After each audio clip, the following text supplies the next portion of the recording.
નમસ્કાર મિત્રો, મારું નામ મીરા છે। હું એક નાના ગામમાં રહું છું। અમે ખૂબ જ સામાન્ય પરિવારના લોકો હતા। અમારા ઘરે પૈસાની હંમેશા તંગી રહેતી। પપ્પા ગામમાં દૂધ વેચતા અને મમ્મી લોકોના ખેતરમાં મજૂરી કરીને ઘર ચલાવતા। હું ભણવામાં સારી હતી, એટલે ગરીબી હોવા છતાં મારા માતા પિતાએ મને ગ્રેજ્યુએટ સુધી ભણાવી। તે કહેતા કે દીકરી ભણશે તો એક દિવસ પોતાનું નસીબ પોતે લખશે। ભણતર પૂરું થયા પછી મેં ઘણી જગ્યાએ નોકરી માટે અરજી કરી, પરંતુ દરેક જગ્યાએ અનુભવ માંગવામાં આવતો। ધીમે ધીમે મારી આશા તૂટવા લાગી।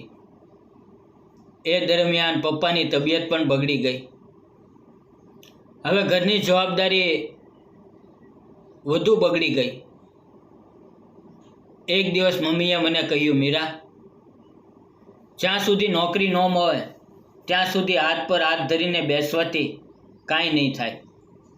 ગામની બહાર દેવાંગભાઈનું મોટું ફાર્મ છે, તને ત્યાં કામ મળી જશે। બીજા જ દિવસે હું સવારે વહેલા ઉઠીને ફાર્મ પર પહોંચી। હું પહેલી વાર એવું સુંદર ફાર્મ જોઈ રહી હતી। દેવાંગભાઈએ મારી સાથે 2-4 વાતો કરી અને તરત જ કામ પર રાખી લીધી।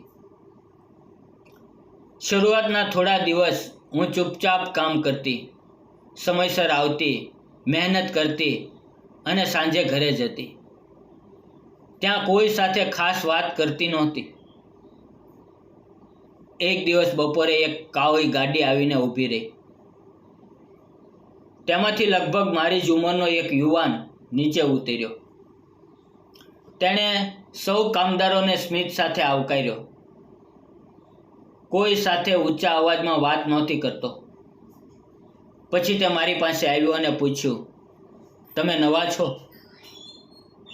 મેં કહ્યું, હા। તે બોલ્યો, હું વિવાન। આ ફાર્મ મારા પપ્પાનું છે। મેં માત્ર સ્મિત કર્યું અને ફરી કામમાં લાગી ગઈ।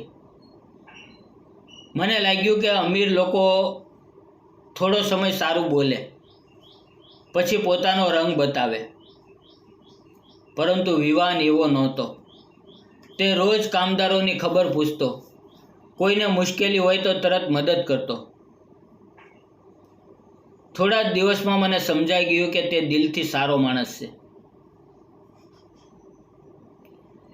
એક દિવસ તેણે મને બપોરે ઝાડ નીચે બેસીને પુસ્તક વાંચતા જોઈ। તેણે પૂછ્યું, તમે હજુ પણ ભણો છો? મેં કહ્યું, સરકારી નોકરીની તૈયારી કરું છું।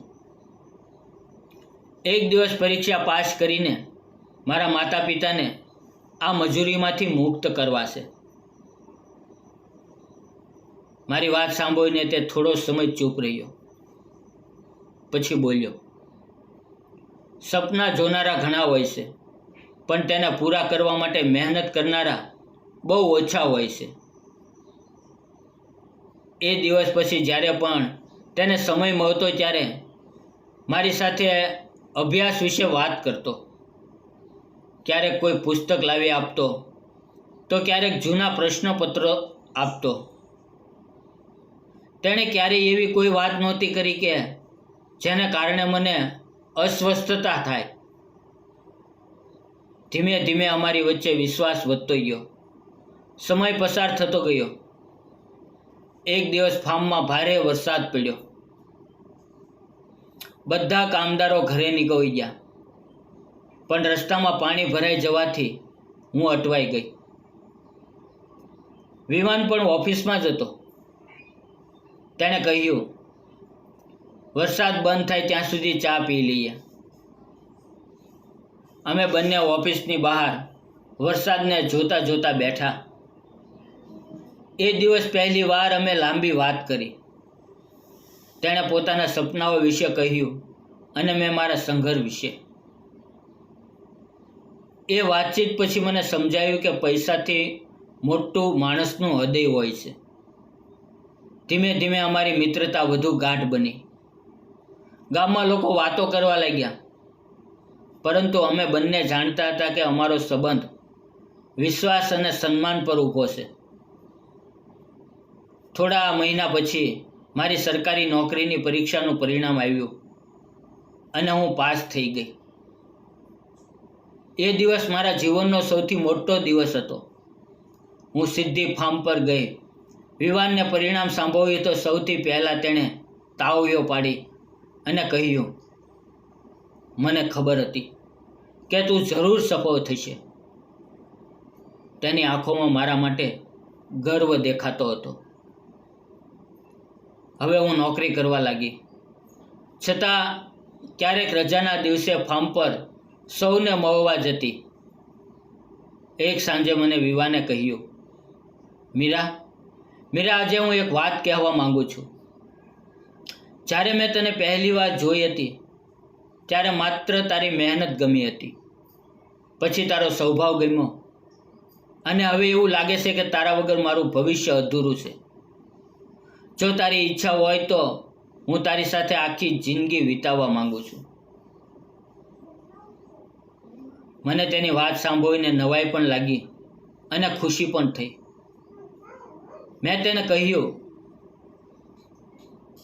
આ નિર્ણય માત્ર આપણો નથી, બંને પરિવારોની ખુશી પણ એટલી જ જરૂરી છે.